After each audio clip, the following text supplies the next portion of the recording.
over half of the month, and we're excited to have you with us on this beautiful evening. And this topic is going to be just outstanding as we get started here. And I'm very, very excited. Joyce has many years of experience. She'll share a little bit with you. She's a diamond leader with doTERRA, and basically what that means is Joyce has been in it for quite some time and has taught a lot of classes, and she's very, very involved. July specials, 10% off of the stick through the 31st. There's still some Llama available, so make sure you take advantage of that.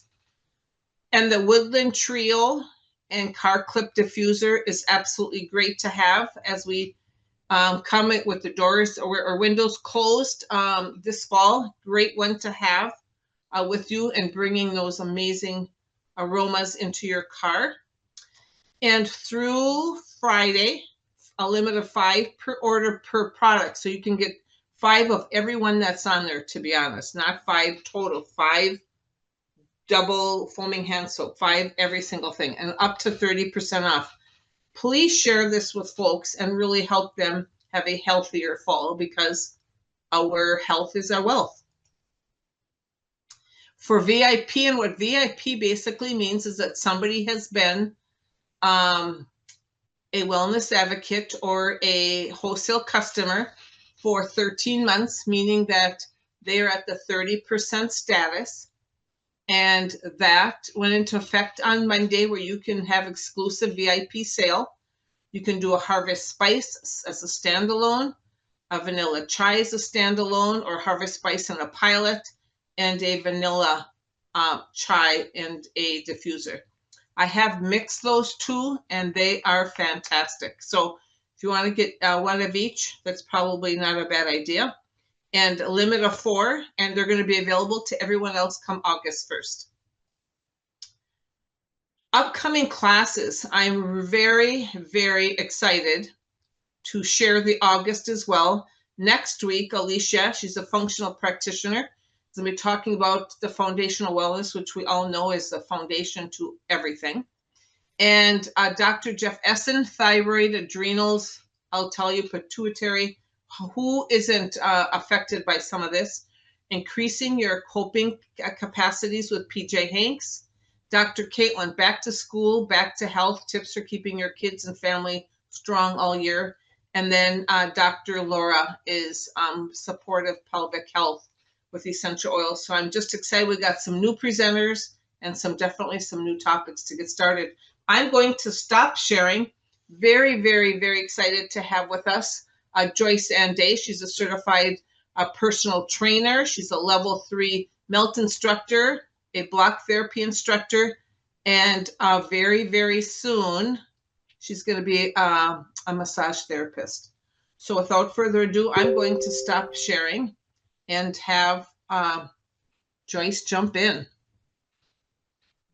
Well, hello, everybody. My name is Joyce Day. Thanks, Sandy, for introducing me and for having me on tonight. I'm super excited to be here.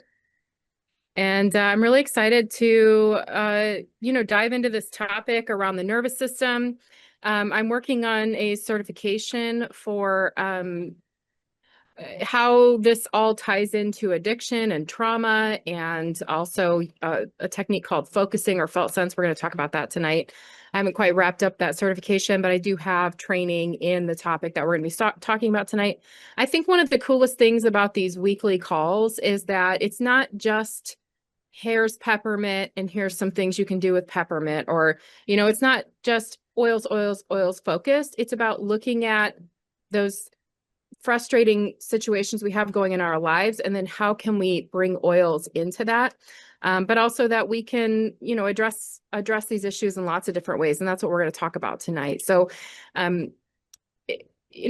emotional health is something that the last few years especially is really being highlighted. I feel like more and more people are struggling emotionally, and we're seeing a lot of people, especially online, who you can tell they're struggling, and that emotional nervous system dysregulation is coming out more and more in a variety of ways. And I think in the past we've kind of looked at emotional health like we're just supposed to be happy and relaxed, right? And if we're not, we're supposed to be trying to like get there, right? Like if we're having anxiety, we want to get rid of that anxiety. If we're feeling depressed, we want to get ourselves back out there and pull ourselves back together and all of that. And I think with the information that I'm going to share with you tonight, I'm hoping that if you walk away with nothing else, that we can shift that perspective to understand that our emotions are just another way that our bodies and our minds are talking to us.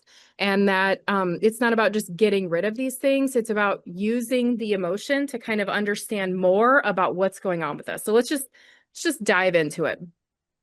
Our emotional health is deeply rooted in our nervous system, right? So the nervous system in the past, if you think about nervous system, what does that even mean? Well, the nervous system does a lot for us. It, regulates your digestive system, your emotional health. When we're in a good place, it's your body letting yourself know like everything's okay, right? It's like your high alert system. And so, it's responsible in a lot of ways for things we don't have to think about, right? It makes your eyes blink. It keeps your heart beating and makes sure we're breathing, all of that stuff. But our emotions are also tied into that. And we're going to talk about that tonight. So as far as being stuck in emotional patterns, I want you guys to just kind of reflect, and I don't think it'll take us long to, chime in here, but as far as my story goes, I grew up in a really challenging home. Both my parents had drinking problems, and both had mental health problems. They were both raised in extremely abusive environments, and it was a hot mess. Every form of abuse was going on. And I grew up, just in survival mode for sure. And as I got into my teen years and my 20s, I'm blessed that, God gave me the ability to latch on to school and education, and I fought my way out of all the insanity. But even after I had gotten away, I remember thinking when I was 18, 19 years old, and then I thought, well, I'll get out on my own. I'll get to college and then everything will be okay, because I was living with daily chronic anxiety, just like this, a lot of fear, a lot of sense of like impending doom, like something's really bad's about to happen kind of a feeling. And I didn't have any tools for dealing with that. So I was just like, well, if I work hard enough, if I keep going, if I just, if I do this, if I achieve this thing, if I get away from these abusive people, then I'll feel better. Okay, I got away from the abusive people. Okay, well, I don't feel better. Okay, well, I just need to go to college and get a degree and create some financial security for myself. Then I'll feel better. A few years goes by, I do those things, I get a degree. I'm at mid-20s now. I'm out in a career that I love. I don't feel better, So then it's like, well, I need to find a man and think about marriage and all this and get out there. I don't feel better, right? And so for me, that stuck pattern of emotions was a lot of that anxiety, right? So I would invite you, if you want to post in the comments, if you feel like interacting tonight, you're welcome to participate. If you just want to sit back and take this in, you're welcome to do that. There's other emotional patterns that we can get stuck in. Some people are stuck in anger and frustration, and they can just flip their lid at the drop of a hat. The kid throws a temper tantrum and the parent loses their mind. Somebody cuts them off while they're driving, they lose their mind. They're stuck in that emotional pattern of anger and frustration. Some of us are stuck in emotional patterns of judgment and criticism. We're stuck in emotional patterns of depression and feeling very low and just struggling to find the motivation and to get up and get out there and get things done, or just that chronic sense of like, nothing's really worth it, kind of a thing. So if you feel like jumping in here and participating, if you've, and most of us have some sense of this, like what are those emotional patterns that we're stuck in? So for me, I did everything I could think of, right? I worked hard. I worked more. I was a workaholic. I did lots of things trying to make myself feel better. I drank. I compulsively ate. I snuck food. I What else did I do? I was obsessed with hobbies. I was always trying something new. I was a compulsive exerciser. Well, I'll feel better if I go to the gym for 2 hours, right? Some of us obsess over relationships and dating partners. And, some of us obsess over our kids and parenting and like making sure everybody in the household is doing what they should be doing, right? So we have lots of different ways of trying to manage uh, our emotional states, and we get stuck, right? So in the past, if you look under the emotions, what we're really looking at is what is that state in the nervous system, right? Our emotions are rooted in the nervous system. And so in the past, they kind of thought of the nervous system as sort of this two-sided system, right? There's the uh, sympathetic system, which is your stress response. So, it's easy to think, well, if I'm anxious, I'm in that stress response, I'm in that fight or flight, I've got to fight for my life, I'm amped up, that kind of a thing. And then you've got the parasympathetic side of the nervous system, which is what we all refer to, and I've said it myself a million times, that rest and digest side, which is the relaxing side. It's everything's great side, right? So we've got relaxed, everything's great side, digestion's working, body's working, we're sleeping. And then we've got this stress response side. Well, what they found was there's a man out there, Stephen Porges, and he was studying actually preemie babies. And if you go off of this basic nervous system situation, if the babies are in parasympathetic nervous system state, that's the happy state. That's the good side of the nervous system. But what he found is actually if preemie babies were in the parasympathetic, they were actually statistically more likely to pass away. And he couldn't figure that out. Like, why are we losing babies in the parasympathetic side if it's supposed to be good and relaxed and happy versus the stressed side? So he did a lot of research, and I'm going to nutshell this for you. And hopefully I'm going to give you some books and some things that you can go research and kind of dive into this world, because there's so much information coming out about it. But the idea was that he found that there's actually it's more of a circle or even a triangle, right? So the nervous system is not just a matter of, here are my slides that I'm ignoring. It's not just a matter of sympathetic and parasympathetic. There's actually kind of 3 states. So he likes to put it in the position of this kind of upside down triangle. And the idea is that we have the sympathetic side. That part's pretty clear and well supported, right? This is our stress response. And you can have good stress response and you can have not so good stress response. If you're being chased by a lion, that's not so good of a stress response, right? But you need it. You need the energy and you need your blood flowing and your heart pumping and extra energy so you can run for your life. But there's also, the healthier side of the sympathetic nervous system, which is like, we're excited and we just won the lottery and we're dancing and we're jumping up and down. We're really, really excited. That is a component of, we're in the sympathetic state. We're worked up, we're energized, right? So we're going to talk more about that in a second. But then there's also, this is kind of getting into that parasympathetic side. And the parasympathetic side, there's what Stephen Porges found is that there's 2 pieces of it. There's dorsal vagal, which is actually not so great. This is this state that the preemie babies were getting into. This is a shutdown state. So it is a more calm and relaxed state in the body if you're looking at muscle tone and heart rate and breathing rates and all that stuff. But it can actually drop really low and become dangerous for us, right? It's a very shut down state. So when we're getting into more of that depressive state, we're on the parasympathetic side, but we're in that dorsal vagal piece of the parasympathetic. So it's not so great for us, right? And then we've got the ventral vagal, which is also parasympathetic, but this is the image you're seeing here is from Jan Winhall. She works with Stephen Porges. She really focuses on combining polyvagal theory with the effects of trauma and addiction. And we could talk a little bit about that, but I don't want to get off in the weeds too much. I just want to keep us in more of the basic general. Everybody can benefit from this basic information if we understand how our nervous system is working, okay? So she calls it flock. Flock is when you are in a really comfortable, very safe place.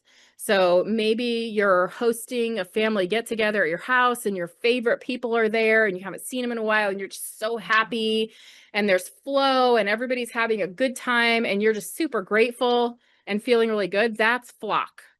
That's good, flowing, happy energy. You feel safe and engaged. Okay. So those are the three primary components. She calls it flock. He calls it ventral vagal. Okay. So that's the three core states according to polyvagal theory. Jan took these basic states, but she worked with trauma victims for years and years and years, especially sexual assault survivors and sexual abuse survivors.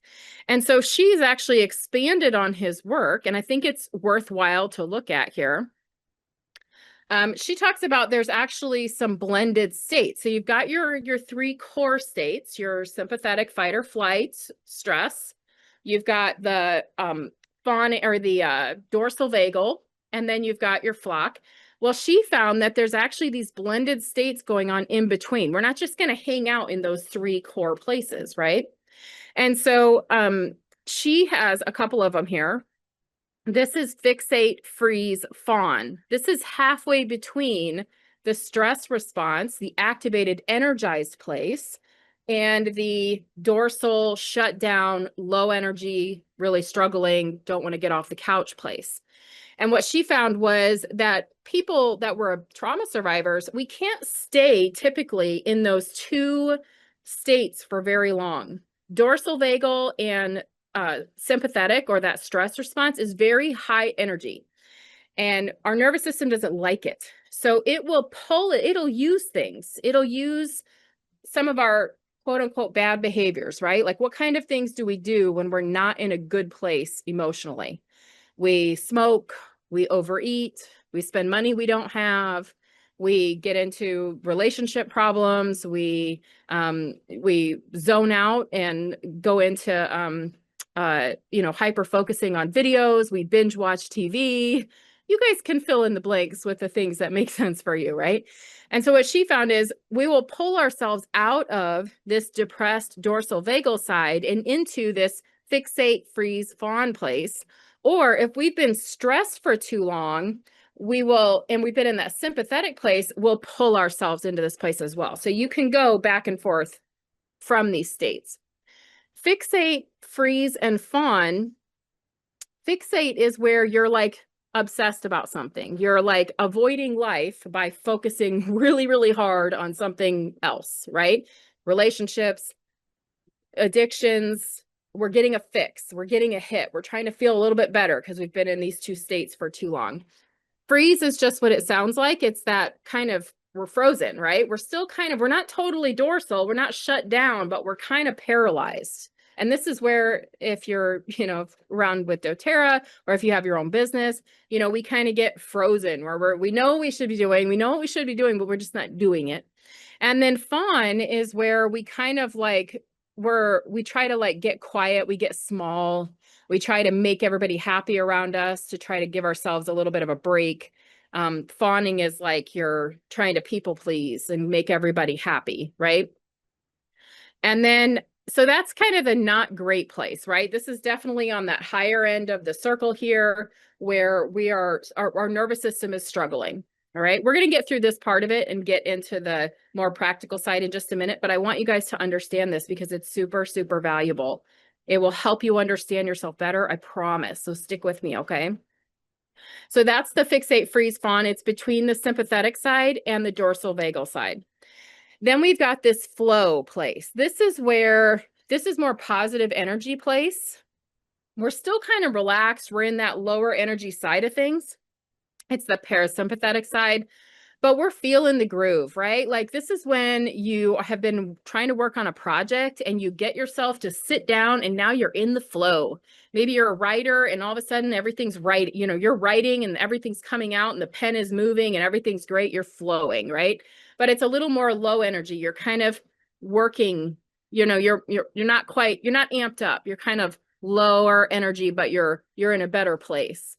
And then fun, fired up is your high energy, like we're going dancing tonight kind of a feel, right? Like we're happy, we're feeling secure, we're feeling safe. We're excited about things. We're fired up. You know, maybe you've got a big project you're working on and it's coming together, and yeah, you got more, there's more energy on this side. Okay. And it's halfway between that sympathetic side and your flock side. All right. So the idea is, so let's get us into the image here where we can see it all. And hopefully this will help you guys see. So it's a circle. Your nervous system is moving around this circle. The problem is if we've had trauma, or if we just haven't had great, it could be big T trauma, like really big, terrible things have happened to us, like childhood abuse or, you know, loss of a loved one or something like that, then that's one factor. Or it can just be little T trauma. We might have just grown up in a home where you weren't really shown how to regulate your nervous system. And you weren't really abused, but you never really learned how to handle anger or how to handle stress or how to handle sadness, right? And so what happens is we can get stuck over here in these places. So a lot of us will kind of hover in one of these areas. So people that are more prone to that depressive emotional state, they're going to hang out over here more in that dorsal vagal side, right? People that are more high energy, anxiety, a lot of, you know, feelings of fear, anger, rage, frustration, more of that higher, like can't sit still, can't relax feeling, they're stuck over here in this fight or flight space. And then what she talks about is, Jan does, is that we get stuck in this trauma feedback loop. So we live in one of these places, one of these harder nervous system places, and maybe we've been there for a long time, maybe since childhood or since something traumatic happened. And like I said, this is a high energy state. This is a high energy state. It's really hard for our nervous system to just hang out there, but we get stuck there. So we will pull ourselves into the fixate, freeze, fawn space to try to, if we're depressive, we're trying to pull ourselves out of it. So we will do things that are addictive in nature or compulsive in nature, trying to self-soothe, and we go over here for a little bit. Or maybe we really kick our own butt. Sometimes it could be a good thing. We'll shift into a high energy state. Maybe we like really motivate ourselves and like, we're going to pull it together and we're going to do all these big hobbies and da, da, da, da, da, da. And so we might pop over here, but we often tend to end up back in this depressive, low energy state. Vice versa. If you're more of the anxiety, anxious, angry, frustrated, you know, can't get a handle on that kind of high energy state, you might pull yourself out of that by sitting down eating, you know, a pint or a half gallon of ice cream, right? That's you pulling yourself. You've been in this state all day. You can't freaking handle it. Sick of it. You need something. So we smoke, or we go eat food that we know isn't good for us, but we do it anyway because we just need that momentary reprieve so we can take a breath. Okay. And she calls that the trauma feedback loop, where we will just, a lot of people, especially if they're really stuck in addiction, they will just move back and forth, because if you're, this is me, I lived over here, right? But I would go into places where I had an eating disorder and I had problems with drinking. And so I would kick over here and do dumb crap with food and drinking and relationships and men. And then I would hate myself and feel terrible about it and drop into this for a couple of days. And I would be in that depressive state. And then I would, you know, hate myself and hate life and have self-loathing and I'm fat and I'm all these things. And I would live there for a couple of days. But then I'd be like, no, I'm going to pull it together. I got to, you know, something would trigger me or whatever, or I would decide I had a new hobby, or I would go get another degree, or I would, you know, I would get myself back in that motivated place because gosh darn it, if I'm taking action, then I'm getting better. I must be doing something better. And I would kick back over here. And this is where I mostly lived. Okay. And then the problem is, what's the problem? Besides these things, the problem is that it sucks over here. Can anybody else relate to that? It's not fun to live in these places. We suffer, we struggle, and we get stuck there, right? And we're doing things, we're hurting ourselves.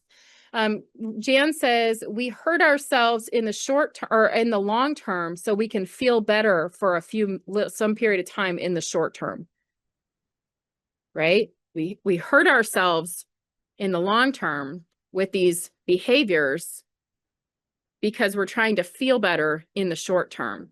So these things that we do that we hate ourselves for, that we beat ourselves up for, and we suck. And what is my problem? Why can I not freaking, work my oil business? Why can I not call my customers? I know not everyone here are business people. A lot of you are just here for continuing education, but a lot of you are here for business. We get paralyzed. We can't take action, right? We know we can go to the gym. We know we could eat better, but we can't because we're going to keep dropping back into those behaviors because we're just trying to self-soothe our nervous system for a few minutes.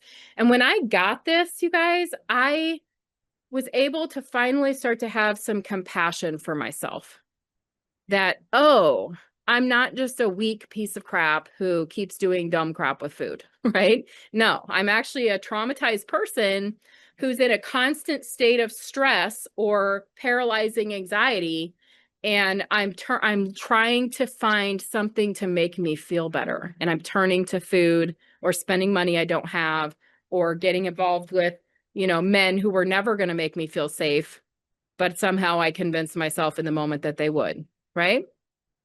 So the problem was I didn't know how to access this side of my nervous system. We can actually get stuck over here.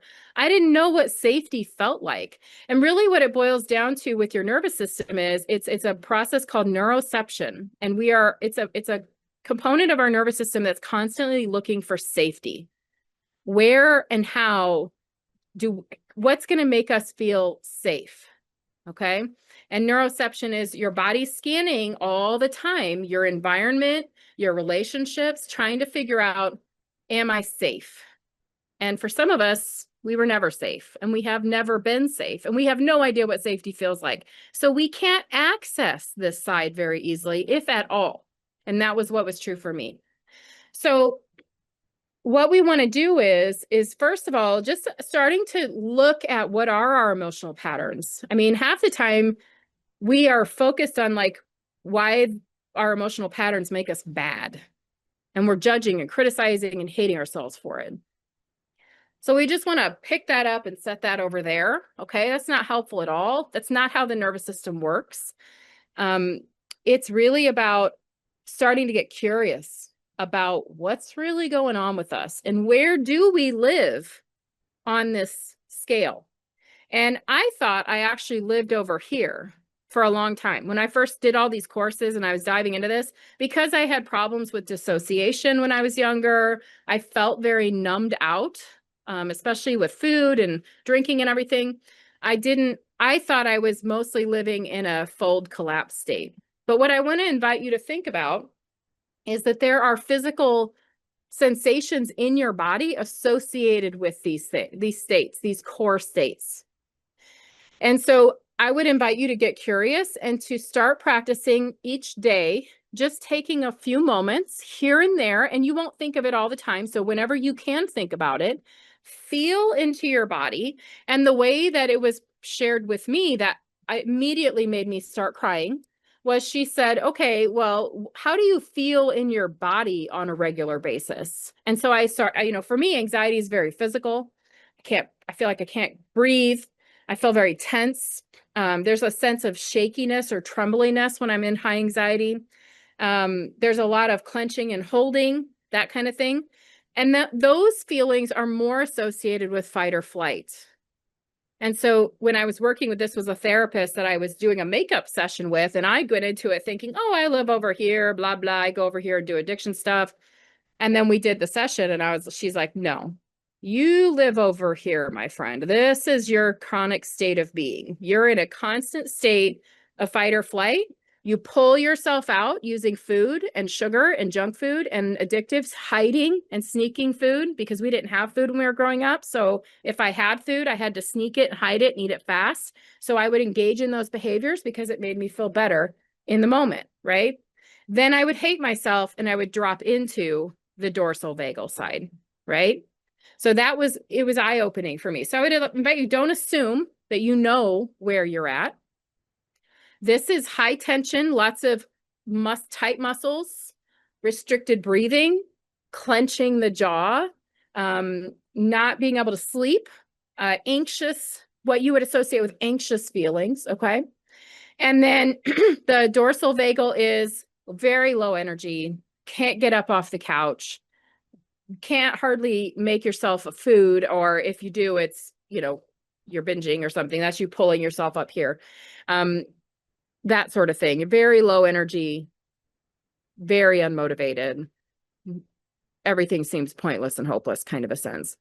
But then we also want to start to get curious. Is there a time when you do experience flock, that you do experience a sense of fun and safety?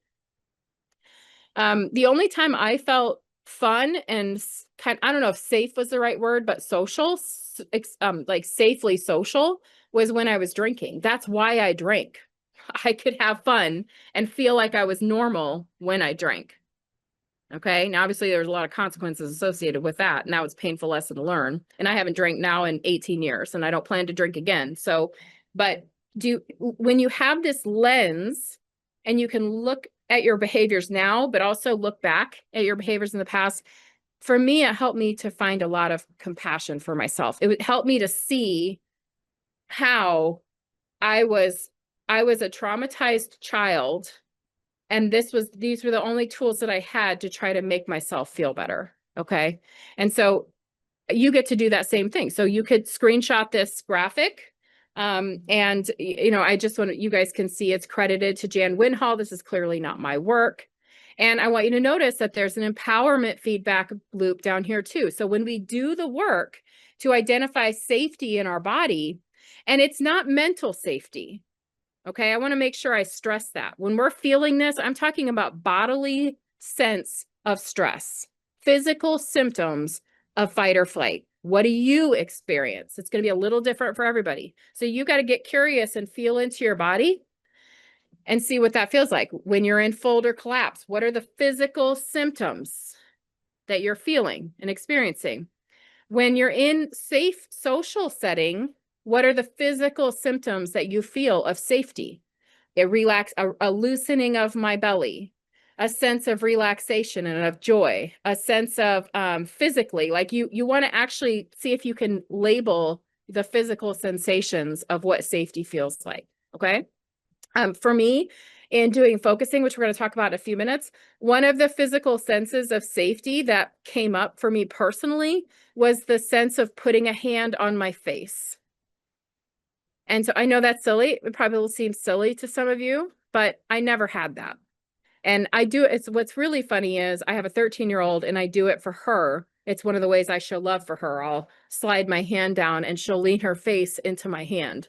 And so for me, that is safety. And so if I'm feeling anxious, what's cool about this work is that as you get to know yourself, this is a whole different way of getting to know yourself.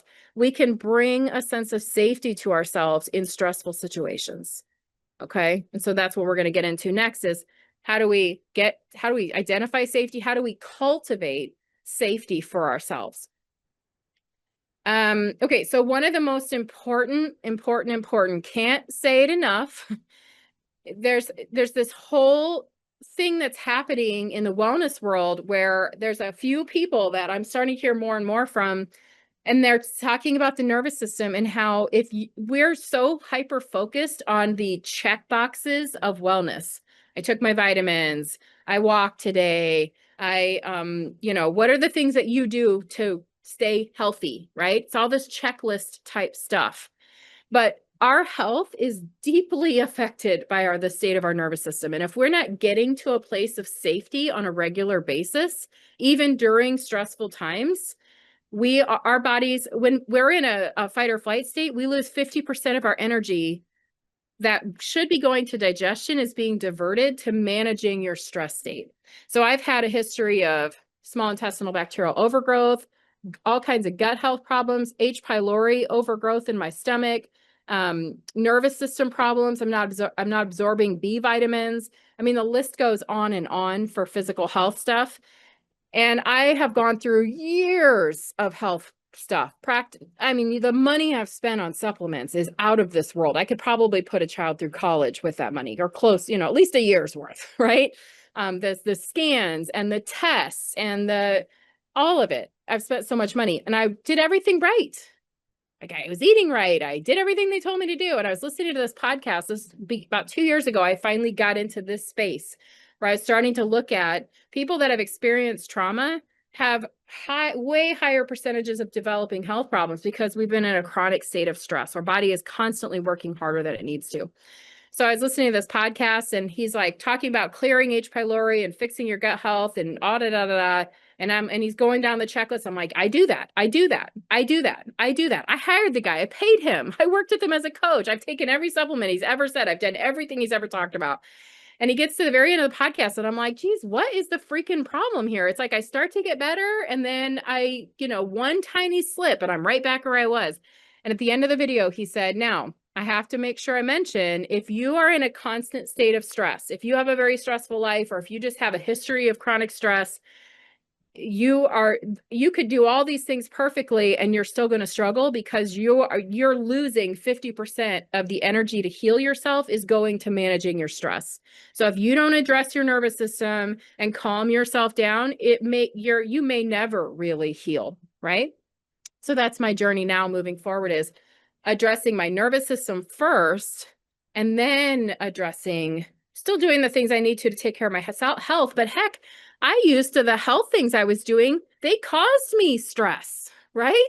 My health practices were stressful. I'm on a food elimination diet. I'm making sure I get 10,000 steps a day. I'm, monitoring every little scrap of food that goes in my mouth. I'm freaked out because I ate gluten yesterday. My health practices were actually contributing to my stress state. So cultivating a actual physical sense of safety in our body on a daily basis, which can take a minute. Doesn't have to be hard. It's not a big, complicated thing. And it's a practice. We cultivate safety. We don't just decide, oh, hey, body, I'm safe. Everything's good. You can stop freaking out now. You can't do that. You've got to cultivate safety and let your body experience it in the way that it needs to. So we're going to talk a little bit more about that. So the good news is there are a crap ton of ways to develop safety in your body, right? Emotional freedom technique or tapping. If you're familiar with this, I'm not an expert on it, but I do it. And I have found it to be helpful, especially with anxiety. So that's something you could Google or look into and look for the things that resonate with you. You're not going to go and do every single thing on this list. Otherwise, you're stressing yourself out. So look at something that feels right to you and go explore that and ask yourself, get curious. I wonder how I could use this tool to cultivate a little more safety in my day. Okay. So tapping, emotional freedom technique, essential oils, of course. Yes, the limbic system definitely is tied into our nervous system, definitely can calm our nervous system and build a daily practice of calming the nervous system using essential oils. We're going to touch on that. Focusing felt sense, I'm going to talk about just briefly in a minute. Search vagal toning exercises. There's a ton of videos out there, tons of information coming out, little mini courses. And these are very simple practices. There's an eye reset where you just literally lay on your back, look at the ceiling, take your eyes to the right, but don't turn your head and keep looking right until you yawn. And that you just reset your vagus nerve. So I don't have time to go into all these things tonight. We'd be here till midnight. But that's something you could easily look into. These are quick, easy techniques that you can look up and Google or go to YouTube and practice just one or two at a time. See how it works for you. Does this feel good to me? Is this something I want to keep and put in my back pocket and use? Or is it something that doesn't resonate? I'm going to let it go for now. That's fine too. Another term that you're going to hear is somatic work. Somatic work is anything that is in the body. So there's all kinds of stuff we could put under the umbrella here, but it's basically feeling into your body and starting to get to understand what everything feels like, because we live in our heads. So we don't really associate when I'm angry, we're not really thinking about the physical sensations of anger, but we need to. That's part of understanding what's going on with us is I'm angry. So I'm going to take a second and just feel into my body and see that, man, when I'm angry, I feel really tight right here. I feel a lot of big energy in my shoulders, like I want to wave my arms around or something. I feel clenching in my teeth. I've got scrunching in my face. Whatever it is, physical sensations, that's somatic work. Mindfulness is that practice of just staying in the moment. It's really hard to feel what's going on with our bodies if we go off in our heads and we're telling the story of what happened and we're pissed and we're yeah, blah, blah, blah. And we're calling everyone we know and telling them why we're mad and getting people on our side. That's all mental stuff. Mindfulness is staying present in the moment so that we have a chance at maybe feeling what's going on in our bodies. Meditation and pretty much anything that gets you feeling into your body, right? Wait, I'm not ready for that yet. So I do want to touch, and I know I'm getting close on time, but there's a couple things I want to make sure I touch on. Sandy, is it okay if I go a little bit over 45 minutes? Absolutely. Okay, great.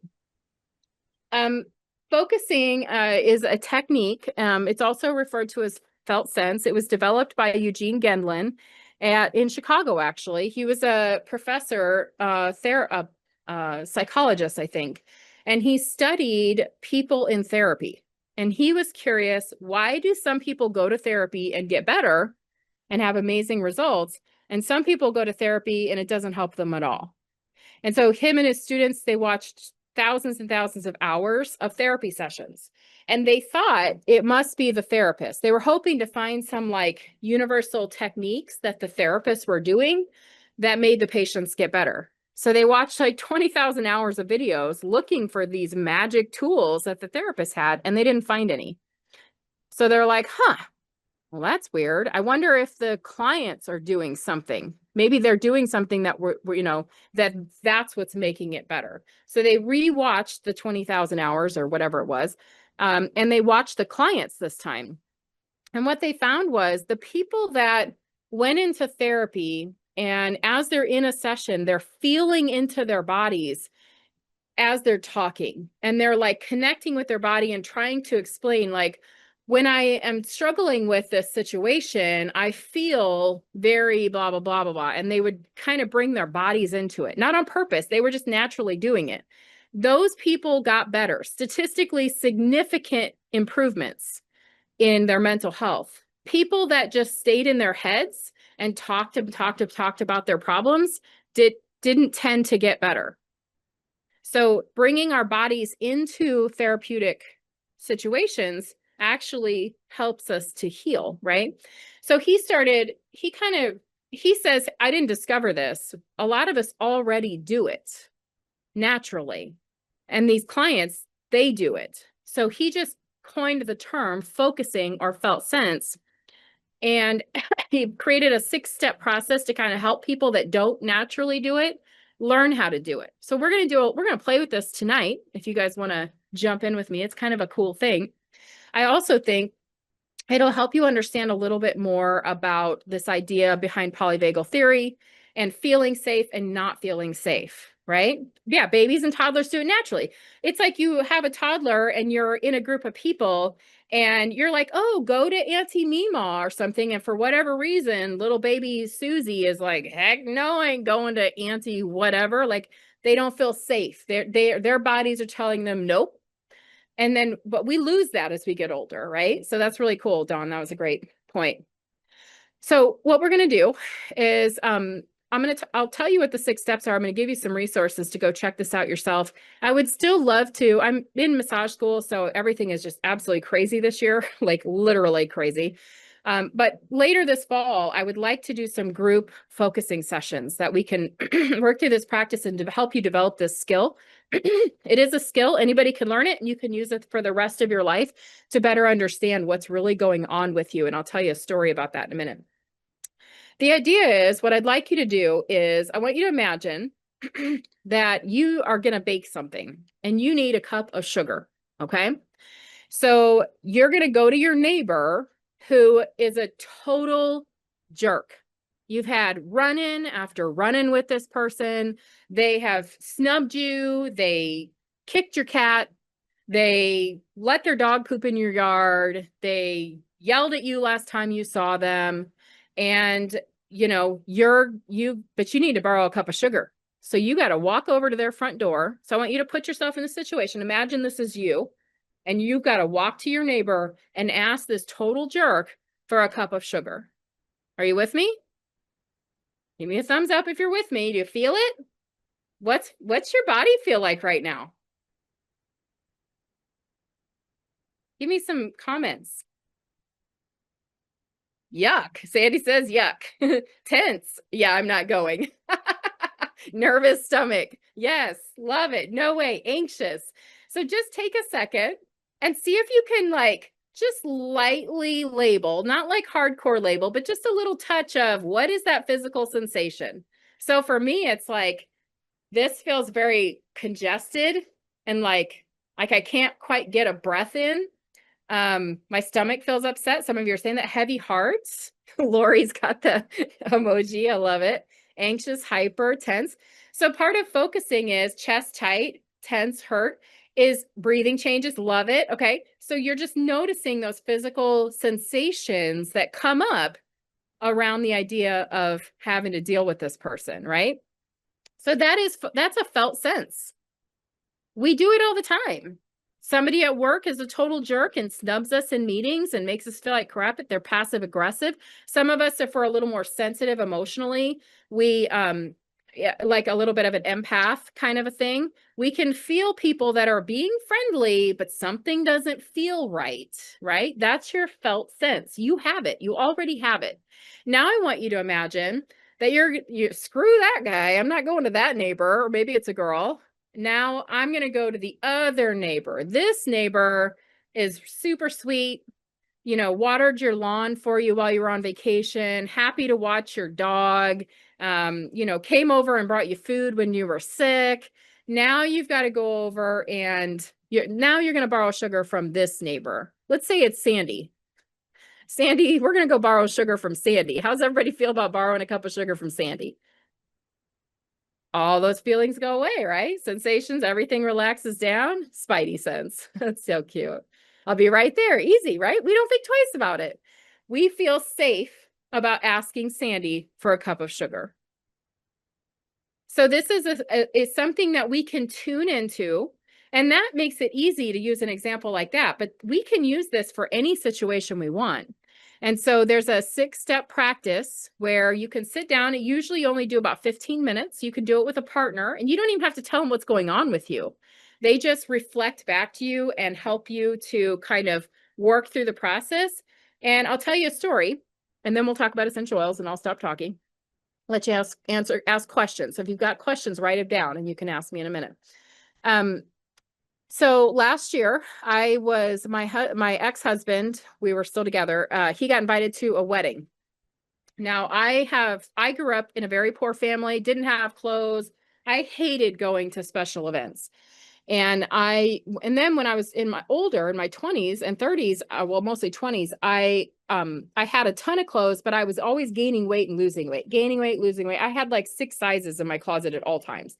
I hated having to find clothes to wear. It was like a major thing. And I would hate myself and cry and loathe myself. And why do I suck so bad? And try this on. This looks terrible. My room would be a disaster. All the clothes are out of the closet. I tried everything on. Some of you maybe can relate to this, right? Maybe. Or you have a friend who goes through this. So, but I hadn't done that in a long time. Like I've been through therapy. I've done trauma work. I've done all this stuff, right? So last year, when we got invited to this wedding, it came back. I hadn't done this since my 20s. I'm 47. So here I am trying to figure out what I'm going to wear to this dang wedding that I don't even know anybody. Why do I even have to be there? Like I spent the whole day ruminating in the bedroom, going through my closet, pulling everything out. Why do I even have to go to this wedding? I don't even know these people. Nobody's going to be there I even know. Why do I blah, blah, blah, blah, blah, blah, blah. And then I want to eat, right? I'm like, I want to eat the cake. I want to eat everything, So, and I haven't been like this a long time. So I focused. The next day I come home, I went to the wedding. I made it through. I survived. I come home, I do a focusing session the next morning with a partner. We're reflecting back and forth. I work with my body. I cultivate this technique. And basically what my body showed me, because your body will show you things when you learn how to do this, and it will show you stuff you would never expect. I could totally rationalize. Why was I freaking out? Well, I felt fat. I don't like shopping for clothes. I had to go buy a new top. I didn't know anybody. I was annoyed that I was going to have to hang out, talk to my friends, my husband's coworkers, people that I didn't really know very well, blah, blah, blah. But that was it, right? Like it would have been very easy to stay there, but I did the focusing. And what finally came out was I did the session and I had this snapshot. It was like a Polaroid. It wasn't a repressed memory. It's just something I hadn't thought about since I was in 8th grade. And it was this flash of me standing in a fitting room in 8th grade. My grandma, my mom's family is very religious, but it's kind of a weird religion.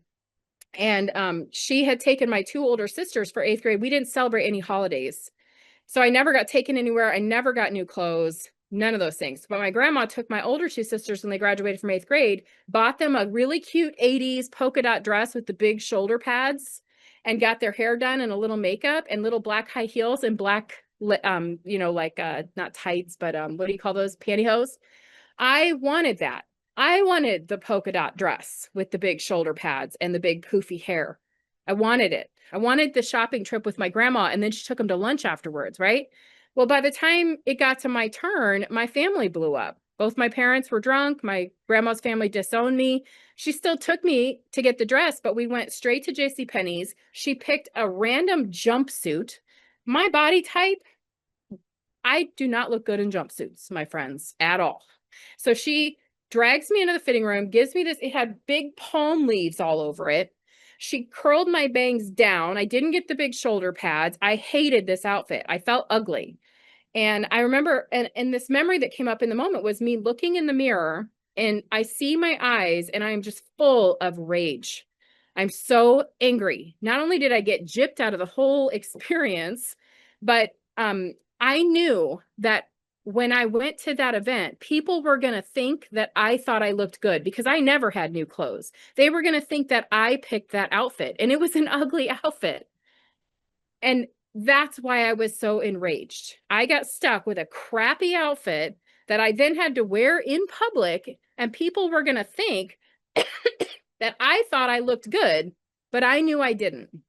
And that, my friends, was the driving factor behind the entire try on 50 clothes. It wasn't just about feeling fat or, struggling to find things to wear. It was that root cause. And when I was able to have compassion for myself and recognize that and cry it out and do what I needed to do to handle it, I don't think I'm going to have that problem again. Not like that. That rage, I was able to address it. So that's what focusing can do, is help us get underneath what we think is going on and actually find out what's going on.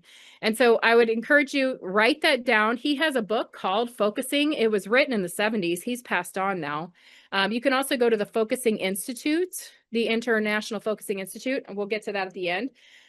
You can learn focusing. It's a relatively easy technique to learn. You can do it anytime or anywhere. And your body has just as much information as your brain. But it will never overwhelm you. It will never lead you down the wrong path. Your brain will. Your brain will tell you all kinds of crap.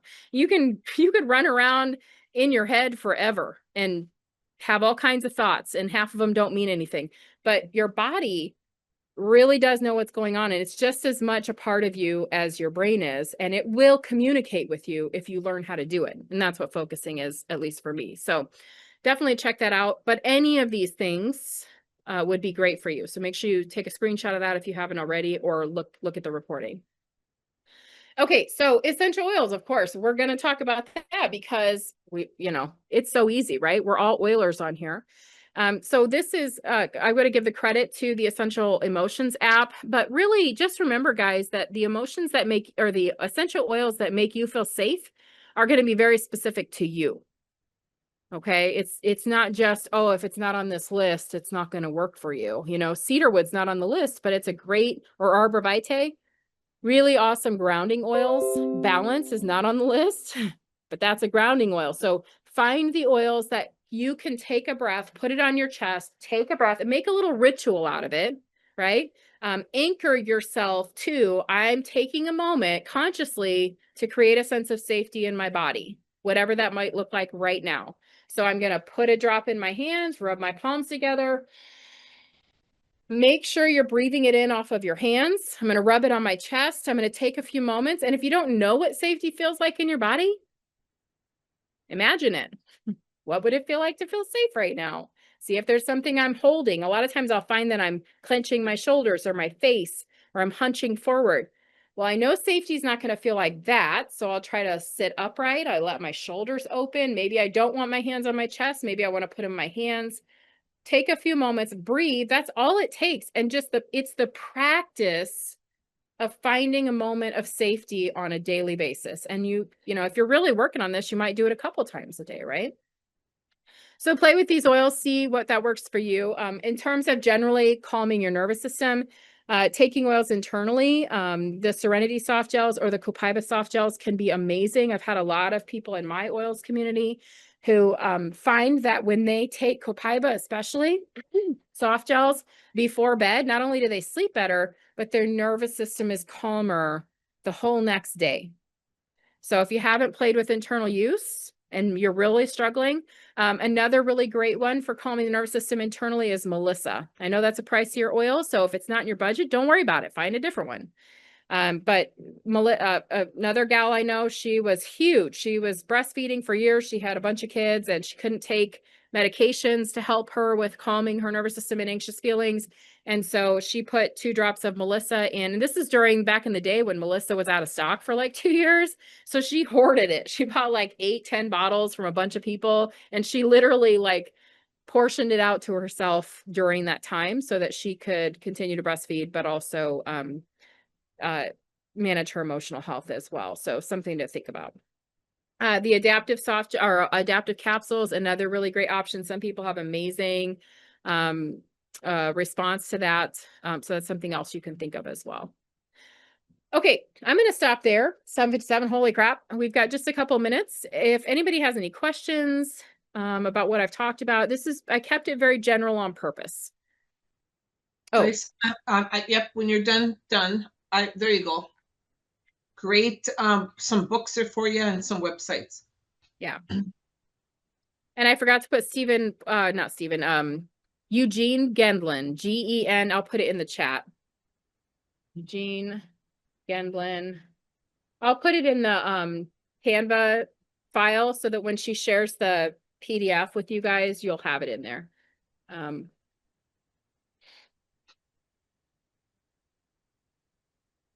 Any questions? I'll have you look through the chat, and I'm gonna, if you don't mind, stop sharing.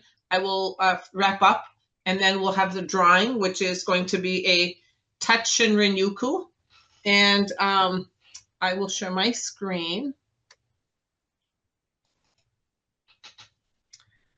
So those of you that are new to the call tonight, please join the Discovery Central Facebook group. Outstanding to be kept abreast of everything that's going on. bit.ly/Discovery Centrals, or scan the QR code.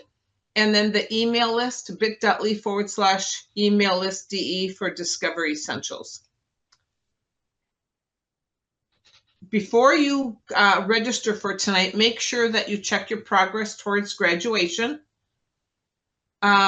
bit.ly/grad progress 2025, and then go ahead and register for tonight. Those of you that came in toward the very end, I would highly recommend. The class was outstanding, that you make sure that you listen to this. It was so worth it. Make sure you share the recording when it's available as well. bit.ly/continuing ed 2025, and do that within the next hour. Here is the permanent library again. Share this. There is a lot of content out there. Continues to grow. Make sure that you check that out as well.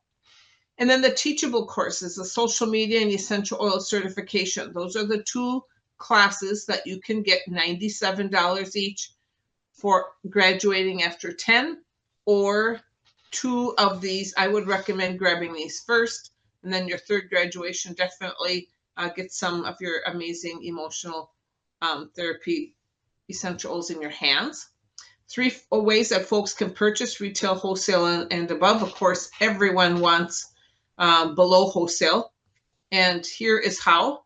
So this is a good time as you're looking through all of your On Guard stash, wherever that might be, do an inventory, because this is a great way for you to get below wholesale. Look at the savings that are up here. They're incredible. So do this from time to time. I say at least quarterly. It works out well. Or here's a good way to gift a diffuser if you need these oils here as well. Again, look at this, the savings. And what a great way to share or to use what you need, the foundational bundle, and share some TerraShield and then these oils as well. So just amazing, all of the savings that are out there as well. Here's another great one, Natural Solutions Kit. And a few others. We want to thank you so much for joining us. Enjoy doTERRA's wonderful oils, a true gift of the earth. Feel free to call me, text me, or email me if you have any questions. And I am booking out. There's been a few people that reached out and would like Joyce back, and she has that technique. So hopefully we'll get her back in October or November.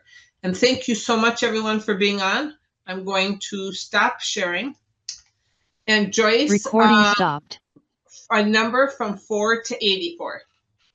Ooh, I'm gonna go with 63. All right, Kill will start from the bottom and do that.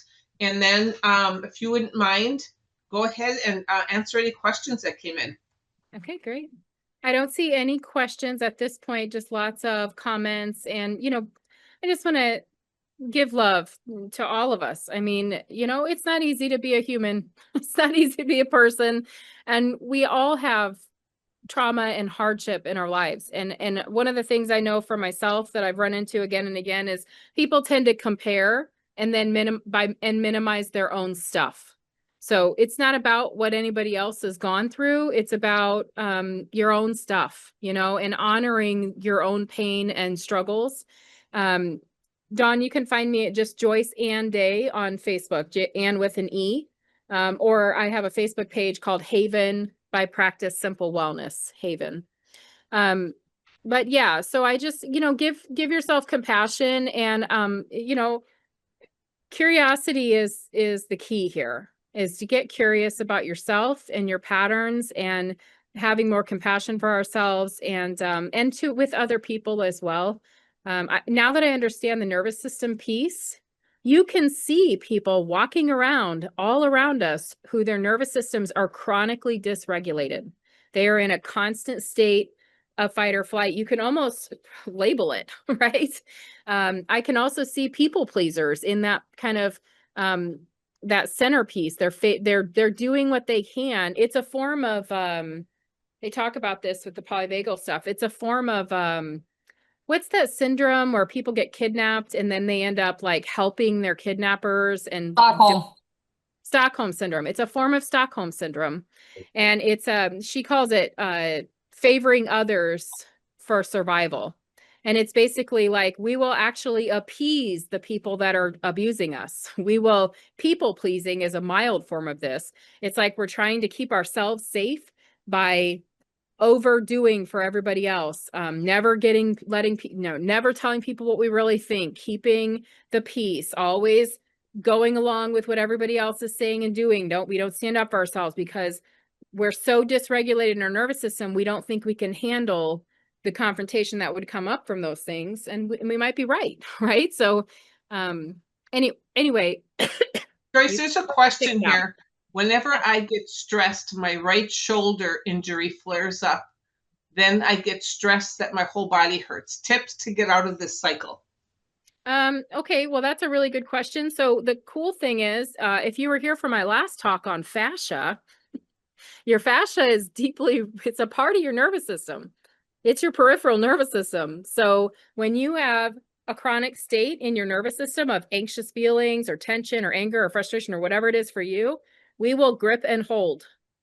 So if you notice that when you get stressed and you grip and hold, well, that activates your fascial system and locks the area down.